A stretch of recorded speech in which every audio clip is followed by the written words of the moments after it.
This is indeed a very important topic. So let's take it away, Tiffany. Hi, thank you so much. Really appreciate that.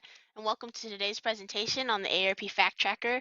We're really grateful to have you here, and we're glad to be here at the Get Connected Tech Fair. So my name is Tiffany Zhang. I am a program specialist with AARP California, and I actually work out of the San Diego office here.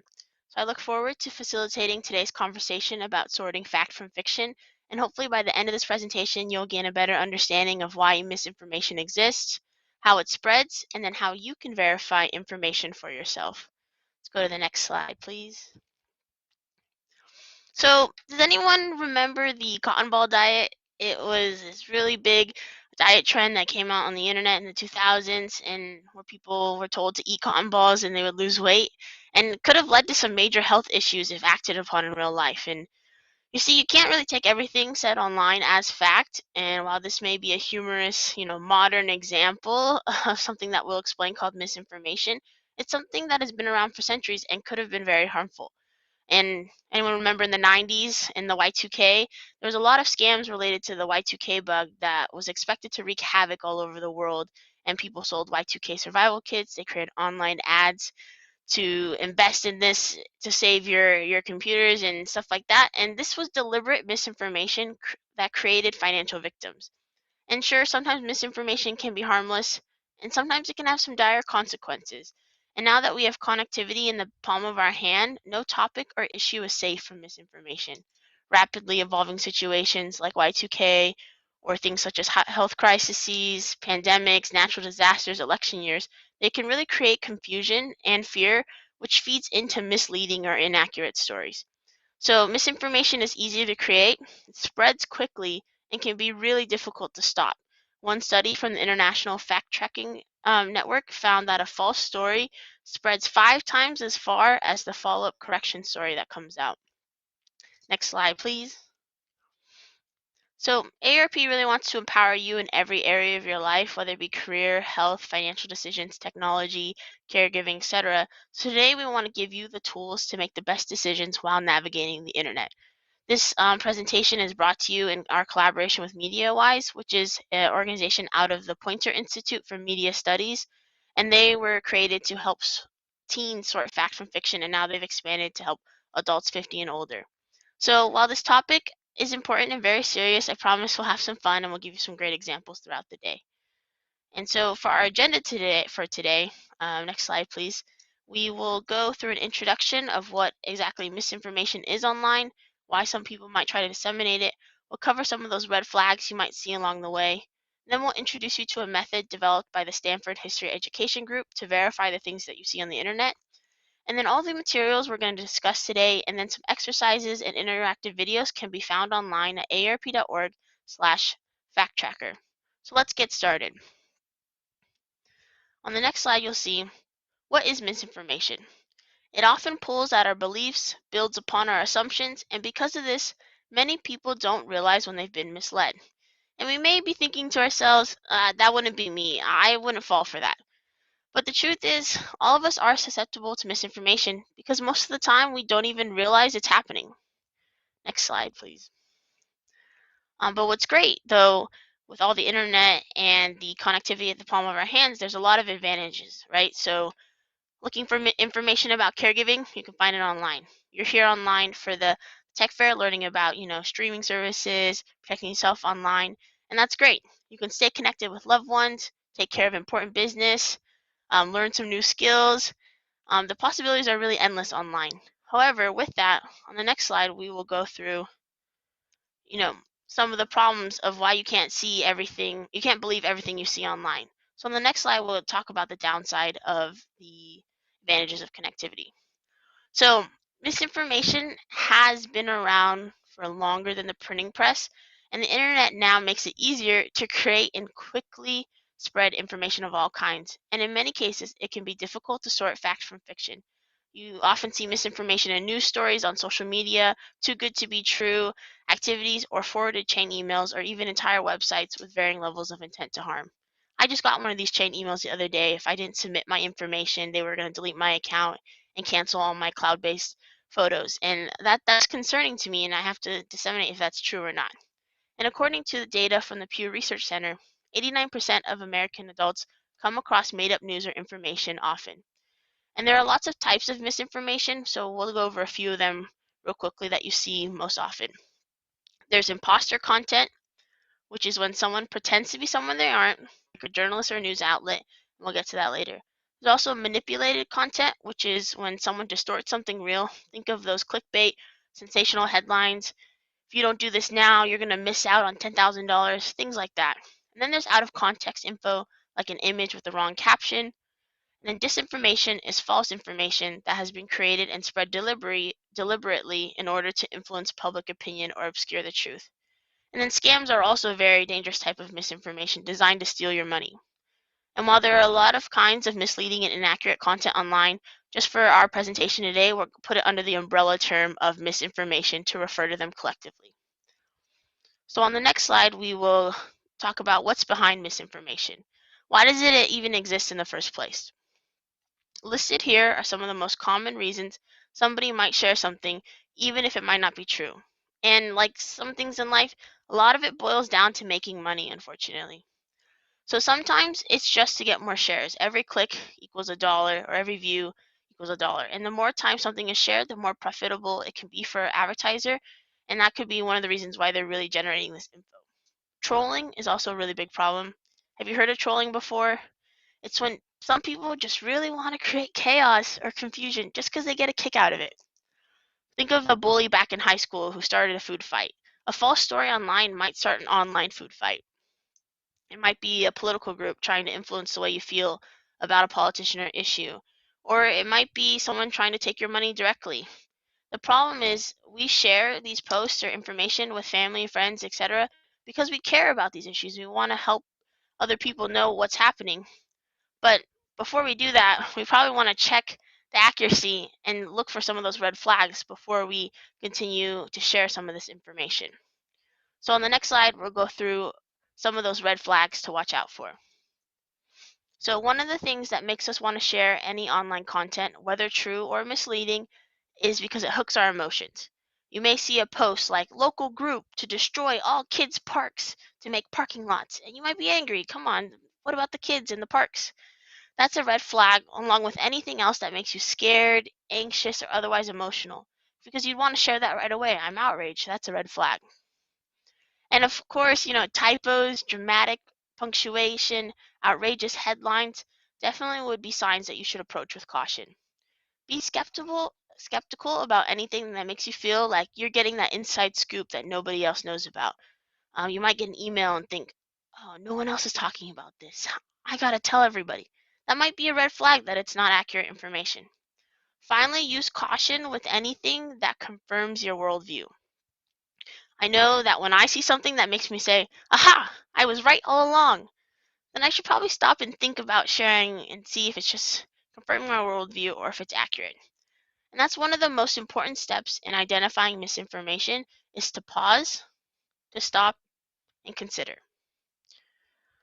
So on the next slide, we're going to talk about how we identified some of the red flags to watch out for. But let's talk about some of the issues with, now getting your news. How are you getting it and determining the accuracy of it? So think about that paper you used to read when you grew up and how you would get the score about the local football game there. You'd hear about what's happening in your community. Unfortunately, right now in this country, we're facing a major decline in the number of local newspapers, meaning most people aren't getting their useful information that they used to at the local level. It's now, news source here, post online, straight to your phone. And it's opened up the door for hundreds of false news websites that either publish completely false news stories for advertising dollars, or there's even computer-generated news stories that might have some biases mixed into it. So on the next slide, we'll talk about some of the things you want to look out for to identify a legitimate news source. So let's put on our school hats real quick. Think about when you used to have to read for school. Always check to see who's the author name or the biography of the person so you can tell who's actually behind the information in the news story. It's also important to check the date on the article because it'll tell you when it's posted. Information can change hourly. You might have seen it this morning and then they had some facts wrong and it's already changed by today, and you have to double check, and there should be a note that says, this was edited at this time. Also, when you're searching things up, don't click the first thing you see. For starters, sometimes the first things in your search results will almost always be ads, and that is normally influenced, right? And it may not be the most accurate content that you're looking for. Always helpful to open a new tab or just double check the news outlet that you're looking at. Check that bottom of the page. Is there an About Us page?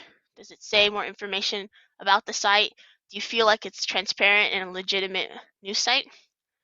Also, most reputable news outlets also talk to experts and examine research when writing about a topic, so look for those original quotes or citations.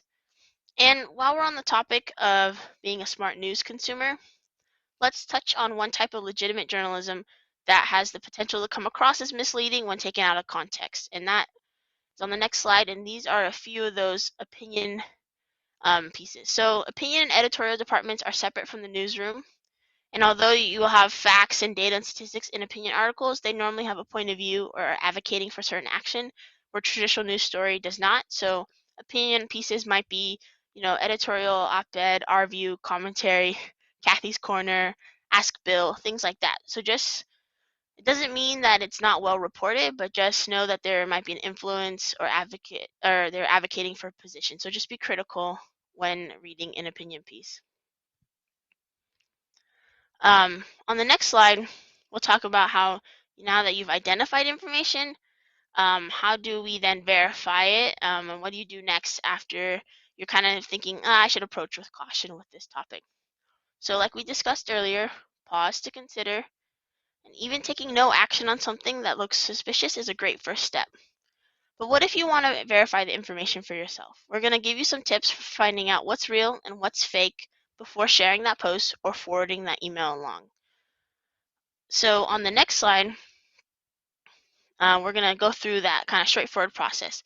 So even though sometimes the internet and online info can feel super overwhelming and hard to navigate your way through, it can be pretty straightforward if we follow some best practices here.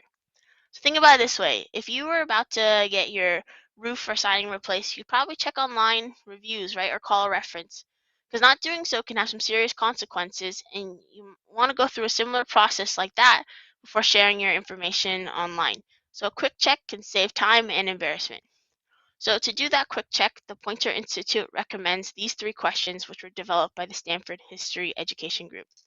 So if you were to get a suspicious email or see a post online, it's actually easy to figure out whether you should share it or not by asking, first, who's behind the information?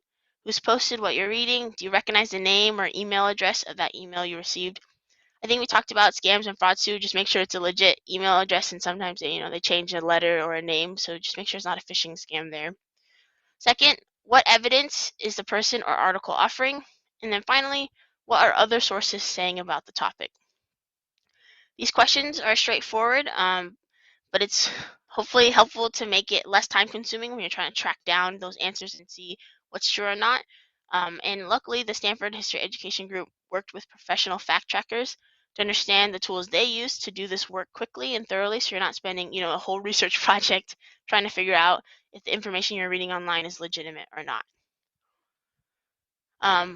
But before we go through this tool, I want to ask y'all's thoughts, and since we talked about the red flags, take a look at the next slide, and there is going to be a post here, right? This is something you might see on your social media feed. Do you notice anything that sticks out? Think of those red flags that we talked about earlier. If you want to put it into the chat, that would be great. But just right off the bat, for me, when we're looking at this post, I have to question, I've never seen a photo of the moon and Mars like that ever. Maybe that photo is edited. Also, they're really trying to pull at my emotions every 1,200 years. I'm never going to be able to see this again if I don't see it tonight. And then what's interesting too is the Neostar Science Group. Sounds familiar, but can't quite tell. That's not, NASA. That's not National Geographic. Is that legitimate? So check those kind of red flags that we talked about too. Pause to consider. Maybe this photo's been altered. It seems a little sensational. It kind of creates a weird sense of urgency to reshare, and I've never heard of this source. So this really lines up for our next slide that we're going to talk about, which is the lateral reading tool. This is a quick and easy way to answer the 3 questions that we talked about earlier using something called lateral reading. And this technique helps fight your natural urge to read a web page, like a book up and down or vertically down the page. It's to really, you pull up other tabs to really verify the information. And there will be a video to kind of explain this further. But the Stanford History Education Group coined this term after researching how historians, Stanford students, and professional fact trackers research info. And fact checkers tend to have a lot of open tabs at the same time, and they read laterally across those tabs to scan and see what the best information is and then verify it against each other. And they found that that was the fastest way to find accurate information. Go figure. So we're going to play a quick video for you on how to laterally read.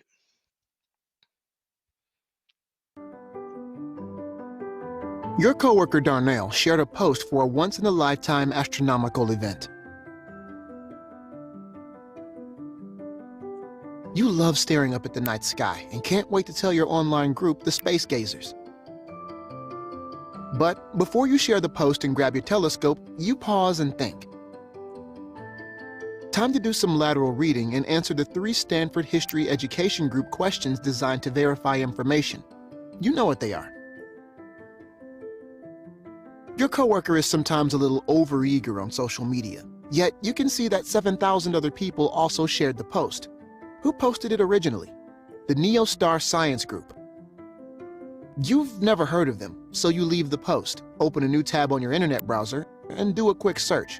That's lateral reading. Skipping over ads in NeoStar's own webpage, you visit a reputable wiki page. Content here is sparse, but it says the group has had a mixed reception and tends toward pop science. You don't write them off, but you do decide to gather more information. The post uses numbers and an image as evidence, but it also provides a link. You follow it. It takes you to the group's webpage, which uses scientific terms like heliocentric parabola distortions and cites light year data. Maybe you're starting to be convinced. Yet, despite your love of stargazing, you're not an astronomer, so you move laterally again. A keyword search gives you results. You scan the URLs and snippets to decide the best sources to review. A reputable news site talks about several internet hoaxes, including this one. More research from a national space organization says that though Mars will be closer, it won't look nearly the size of the Moon. Looks like you found your answer, and a second source to corroborate it. It's a good thing you didn't share Darnell's post. You won't have time to investigate every online claim, but by asking questions and reading laterally, you can take responsibility for what you post. It's too bad about the Mars viewing, but it does look like a nice night. You know what to do.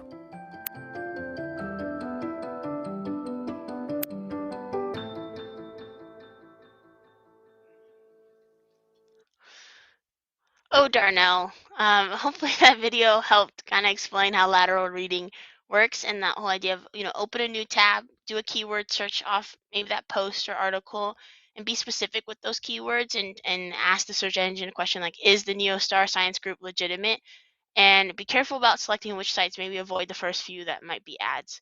And look for those information to confirm and see if it's a legitimate post. So that's lateral reading. Hopefully that's a tool that you can use when you're fact checking your things that you're seeing on the internet. So now for the next slide, it kind of is an important topic as well. So now you know more about why misinformation is out there and how it gets shared and how to verify information for yourself. But what happens if you have a family or friend or family member who doesn't? So on the next slide, we'll go through some of the tips there. So misinformation online can have a domino-like impact as it spreads, and according to a Pew Research survey, 52% of Americans have shared information, and a vast majority of them said they didn't even know it was made up when they did so. And again, like we talked about, we share because we care, and we might think we're helping other people get in the know. We all want to have that hope that maybe that information is correct, or maybe that we can do something about that. Just make sure that we're not falling into some of those red flags. But the key part is we're not saying it's your job to fact check everyone around you all the time. However, there may be times you decide it's important just to have a conversation with someone you care about concerning misinformation they've posted. So, for instance, if a family member shares something that you're worried could be harmful, you may decide you need to talk to them about it. First, just check your own intentions in this. Make sure you have you're clear about your own motivations, so you can come to it with an open heart and honest conversation. And sometimes, it could be emotional or charged depending on the misinformation. So approach the conversation assuming the other person has good intention, and stay open-minded to the fact that they may have information that you didn't know. It's always helpful to create an opening or bring it up naturally. In that case, you could try broaching the subject using information you found while reading laterally and say, hey, did you see this? I saw that this information was backed up by this article, and that's really helped me decide this is a good article to share and is something that I wanted to share with you today. Just no matter how you do it, create a safe space where you both can openly discuss the issue, how you feel, and maybe share some of the tips that you learned today so that we're not continually spreading misinformation that can be misleading to people or cause harm. So again, we're going to recap with the next slide on those 3 questions that we want to consider when we're thinking about fact checking. So it comes down to who's behind the information, who posted it, do you recognize their name or email address, what evidence is the person or article offering, and finally, what are other sources saying about this topic. And then on the next slide, just want to wrap it up by saying we share tips for fact checking and how to spot misinformation before you buy into it or share it with friends and family. We covered several key points, including how to identify potential misinformation, 3 questions to ask yourself when considering online info, and what tools you can use to verify online info for yourself and even report info that is not legitimate. The key is to make sure you come out a better digital citizen, just like you will after you complete this conference that we're in. The most important thing I hope you leave today with is this idea of pausing to consider before sharing information you find online. And that kind of applies to a lot of situations in life, just to pause and consider before we act. And if you found this information helpful today or valuable, we encourage you to share it with your friends and family or try it out for yourself. If you want some more practice with it or you want to see some more videos on it, please check out aarp.org/fact-tracker, where you can access some of the tools on this topic. We also hope that you'll stay in the loop with us at AARP and some of the fun virtual events we got going on. So on the next slide, I'll list out some of our socials there, and even on our posts, just make sure to fact check them and make sure they link up and verify, and then check those red flags too. So that concludes the presentation today. I look forward to hearing some of your questions, but really do appreciate you all wanting to be better digital citizens. Thank you so much, Tiffany. Some excellent tips. I especially enjoyed the lateral strategy. I will try that at home for sure. There's excellent questions coming in from YouTube and Zoom, so let's get into it.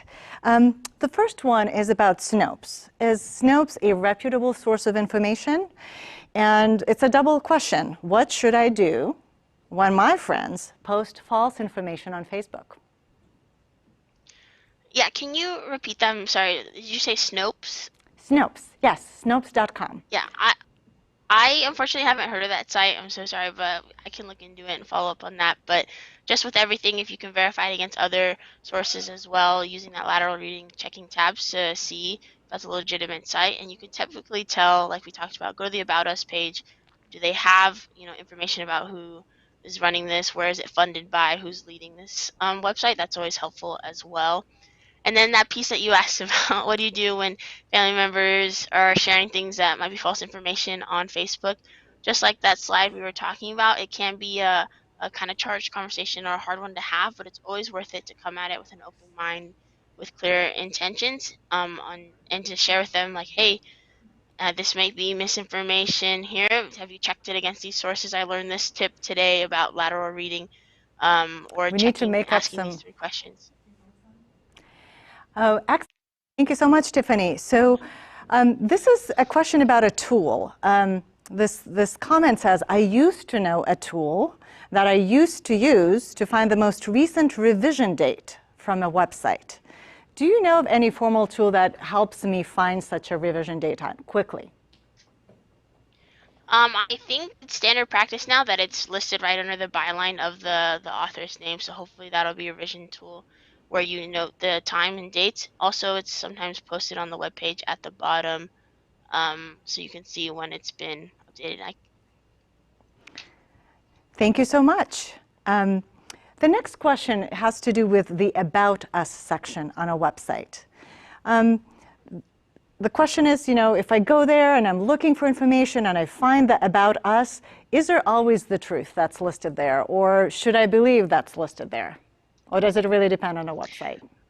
You said right there, it really depends on the website, but I think your best judgment is also helpful in there because obviously things can be edited. But, one good practice I've noticed, if there's more ads than there is content on a website, maybe that's not the most legitimate source because it's more for generating money like we talked about earlier. Or if you notice a lot of typos or it just doesn't seem like your typical professional About Us page that maybe lists their organization name, their tax ID, their board, things like that, then that might be something to pause and consider, is this legitimate? So it's always helpful to use your best judgment there on that and then check against other sites and see does that seem similar or not. Excellent. I think we have time for one more question. And it actually goes to about how you do business at AARP. Is there such a theme where you have a team to fact check an article that's been written or a blog that's about to be published by AARP? How do you fact check your own posts that are about to be published? Yeah, I absolutely love that you're checking us as well. So we do have our own research team and our policy team and then our comms team, and everything we do goes through certain levels of reviews to make sure it's accurate information. We try to quote expert sources outside of AARP so it's not just AARP only. So it's always helpful to bring in expert advice into that and then using our research group, and then we do kind of surveying outside to make sure that we're reflective of the audience. So we have a lot of systems in place to make sure we're bringing the public the most accurate and helpful information for them. Well, thank you so much for teaching us about that emotional response and how we should never, ever follow it and repost something. Thank you for that strategy. I thought the video and the lateral reading was excellent as well, and we appreciate your time for being here with us today.